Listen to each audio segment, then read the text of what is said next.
Étoile rutilante Milo et la grande aventure du 14 juillet.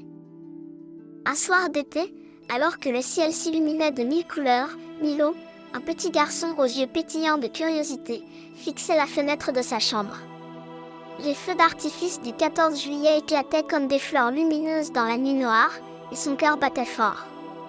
Il courut vers son grand-père, installé dans son fauteuil, et demanda d'une petite voix « Papy, pourquoi il y a des feux d'artifice aujourd'hui ?» Le vieil homme, au sourire malicieux, se pencha vers son petit-fils et sortit de sa poche une montre ancienne. « Tu veux vraiment savoir ? Alors tiens, ouvre-la et ferme les yeux. » À peine Milo eut-il appuyé sur le bouton de la montre qu'un tourbillon de lumière l'enveloppa, et il sentit le sol disparaître sous ses pieds.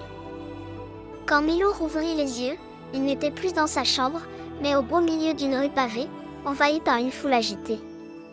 Des cris résonnaient partout, des drapeaux flottaient, et des hommes coiffés de bonnets rouges couraient avec des fourches et des fusils. Une petite lumière dorée voltigea devant son nez. « Salut, Milo. Je suis Lumi, la luciole magique. Bienvenue en 1789, à Paris. Aujourd'hui, le peuple va prendre la Bastille. » Milo, un peu tremblant mais fasciné, demanda « La Bastille ?» Lumi lui expliqua que c'était une prison où le roi enfermait ses opposants, mais que pour le peuple, c'était surtout un symbole d'oppression. Et aujourd'hui, le peuple s'était levé pour réclamer la liberté. Sous un ciel lourd de nuages, Milo vit des hommes et des femmes s'approcher de l'imposante forteresse. Les coups de canon et le fracas des pierres brisées résonnaient. Les révolutionnaires se battaient avec courage, certains gravissant les murs avec des cordes, d'autres poussant des chariots pour enfoncer la grande porte. « C'est incroyable, ils ne sont pas soldats, mais ils sont si déterminés, » souffla Milo. Lumi hocha la tête, ils se battent pour changer leur avenir. Quand la Bastille tomba enfin, la foule éclata en cris de joie. Le tourbillon de la montre ramena Milo un an plus tard, en 1790. Cette fois, il se retrouvait au Champ de Mars, à Paris. Une immense fête battait son plein. Des milliers de personnes, venues de toute la France, célébraient la fête de la Fédération, le premier anniversaire de la prise de la Bastille. Des guirlandes bleu-blanc-rouge décoraient l'esplanade, des orchestres jouaient des airs joyeux, et des enfants couraient partout avec des rubans. C'est le premier 14 juillet, Milo. Le peuple fête l'union et l'espoir d'un pays plus juste, expliqua Lumi. Milo, les yeux écarquillés, se laissa entraîner par des enfants qui lui apprirent une ronde traditionnelle. Soudain, au centre de la foule, Milo aperçut le roi Louis XVI en habit bleu et or.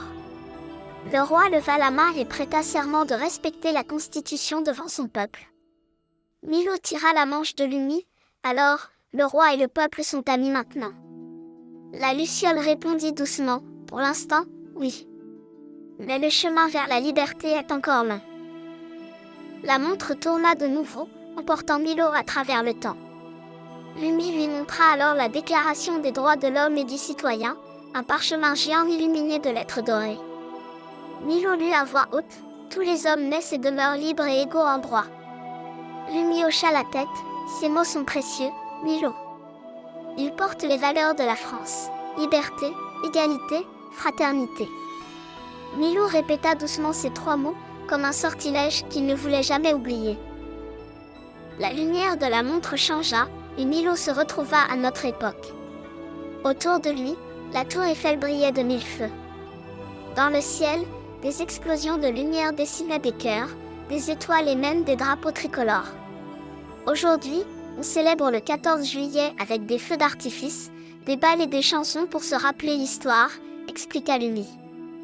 Milo tournoya sur lui-même, riant sous la pluie d'étincelles colorées. Le lendemain, Milo assista à un grand défilé militaire sur les Champs-Élysées. Des soldats en uniforme marchaient au pas, des chars défilaient lentement, et des avions traçaient des lignes bleu-blanc-rouge dans le ciel. « Pourquoi ce défilé ?» demanda Milo. « Pour remercier ceux qui protègent notre pays, » dit Lumi. Milo applaudit à tout rompre quand un groupe de musiciens militaires passa devant lui en jouant la Marseillaise. Enfin, Milo vit une grande place de village décorée de guirlandes tricolores et de lampions. Les habitants dansaient au son d'un accordéon, mangeaient des crêpes et riaient ensemble. Le 14 juillet, ce n'est pas seulement Paris. Dans chaque village, les gens célèbrent l'amitié et la joie d'être ensemble, murmura Lumi. Milo attrapa un petit drapeau et se mit à danser avec les enfants du village. Quand la fête se termina, Lumi demanda doucement, « Milo, veux-tu faire un vœu ?» Le garçon ferma les yeux, serra la montre magique contre son cœur et dit, « Je veux que la liberté, l'égalité et la fraternité brillent toujours dans le monde. » En un éclair, Milo se retrouva dans sa chambre, la montre à gousset reposant doucement dans sa main. Par la fenêtre, le dernier feu d'artifice éclata en une pluie d'étoiles multicolores.